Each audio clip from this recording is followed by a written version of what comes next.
Et salut à tous, c'est Hugo de la chaîne Phototech et aujourd'hui on se retrouve pour la toute première vidéo de ma chaîne. Alors aujourd'hui on va voir la différence entre le RAW et le JPEG et dans quel cas utiliser quel format. Alors on perd pas plus de temps et on commence tout de suite.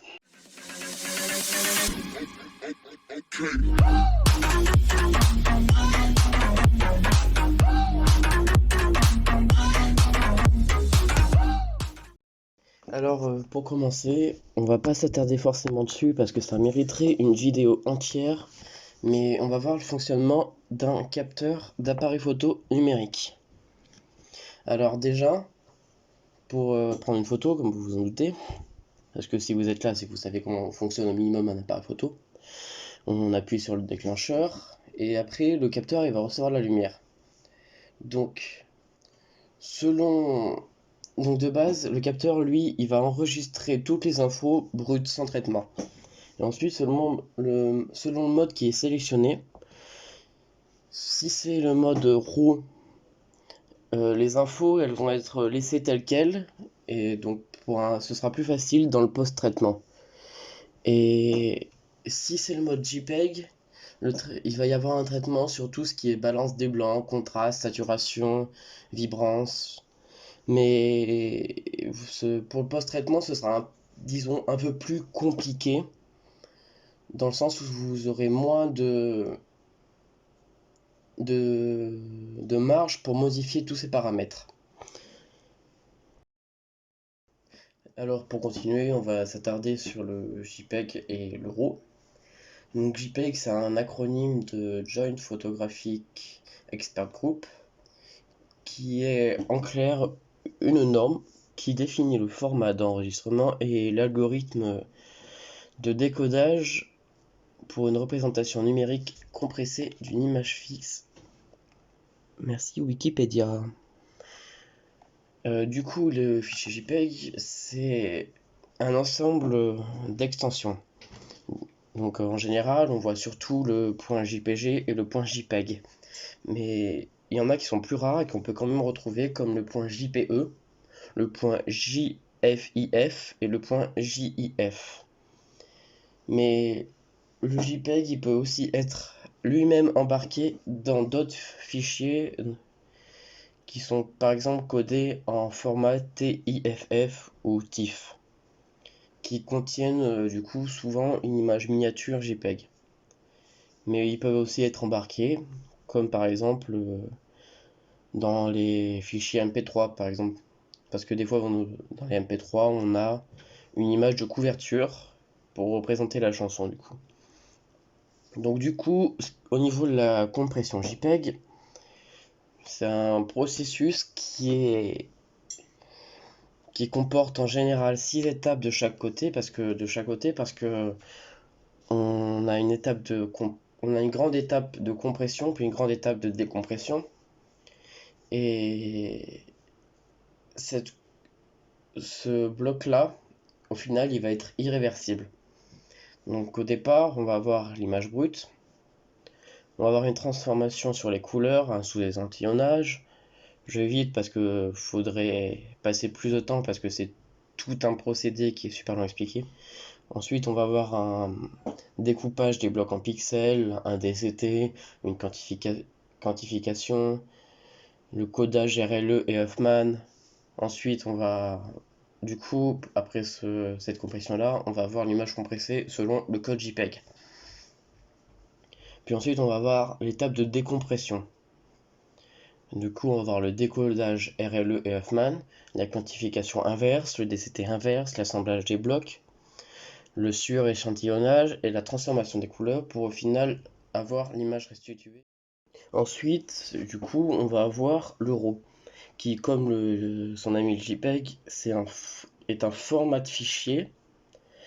Du coup, par exemple, on va avoir le point CR2 pour Canon, qui veut dire Canon RAW Version 2, et le point NEF pour Nikon, qui veut dire Nikon Electronic File. Mais il y en a plein d'autres, hein, par exemple comme pour Panasonic ou pour Sony. Il n'y en a aucun qui regroupe toutes les marques. Et par contre, le point .nef, c'est bien un acronyme. c'est bien, on peut bien dire nef, mais on va pas dire cre2 pour le point CR2, on va dire CR2. Et du coup, le RAW, c'est techniquement, ce n'est pas une image. Et parce que si c'était une image, il n'y aurait pas de différence entre le JPEG et le RAW du coup. Donc dans le RAW, on va pas avoir d'interprétation sur la luminosité, les contrastes, les couleurs. C'est notre interprétation personnelle qu'on voudra donner à l'image qui va compter et qu'on en donnera, si on peut dire comme ça, au logiciel de faire. Par exemple, sur Lightroom, quand on modifie la vibrance, la balance des blancs, quand on met plus de rouge, quand on met plus de vert, quand on veut la mettre en noir et blanc, ou encore d'autres. Et donc après ce traitement, on va pouvoir exporter l'image qui va du coup se retrouver soit encore en RAW brut si on n'a pas fini de la modifier mais qu'on veut quand même la sauvegarder, soit en général on l'exporte du coup maintenant en JPEG ou en PNG, au choix. Pour aller un peu plus loin dans notre recherche de la différence entre le RAW et le JPEG, on peut revoir, comme dit précédemment, que les réglages classiques du JPEG sont différés et leur contenu du coup il a enregistré dans un fichier, ce qui va donner du coup beaucoup moins de travail au photographe. Mais on peut aussi dire que le RAW il présente beaucoup plus d'avantages par rapport au JPEG. On va avoir par exemple une meilleure qualité d'image parce que selon l'ISO sélectionné, on va avoir plus ou moins de bruit parce que le JPEG lui-même va essayer d'effacer le bruit, mais comme c'est un codage, il va pas faire tout parfaitement. Ensuite, on va avoir du coup un fichier compressé sans perte. On va aussi avoir les métadonnées qui seront enregistrées, les métadonnées du capteur et de l'appareil photo, de l'heure à laquelle la photo a été prise, quel jour. On va avoir un espace colorimétrique qui peut être choisi du coup arbitrairement du coup par nous et des transformations importantes de données comme par exemple l'augmentation de l'exposition d'une photo sous-exposée de manière significative dans un logiciel post-traitement. Et on peut aussi avoir par exemple un effet par exemple de vignettage sur le logiciel de post-traitement. On peut aussi le comment dire ça? On peut connaître tous les réglages qu'on a fait. Si par exemple on veut refaire la photo mais différemment avec une plus grande exposition ou moins d'exposition, si on veut essayer de cramer un endroit, si par exemple je sais pas la balance des blancs de base ne nous satisfait pas, je vais y arriver.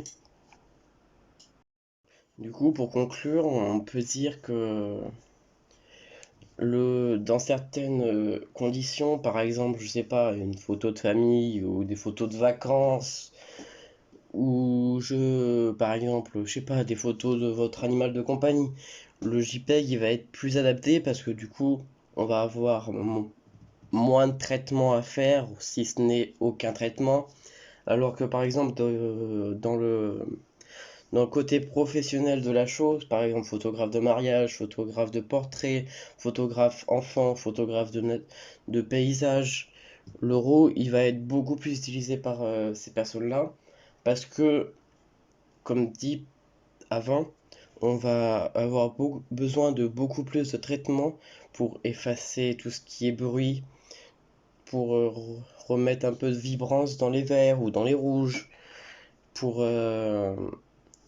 avoir en fait une image qui nous plaise à nous et qu'on serait fier, nous, de montrer aux gens. Du coup, c'était tout pour cette vidéo sur la différence entre le RAW et JPEG. Du coup, j'espère qu'elle vous aura plu et n'hésitez pas à vous abonner et à liker si c'est le cas.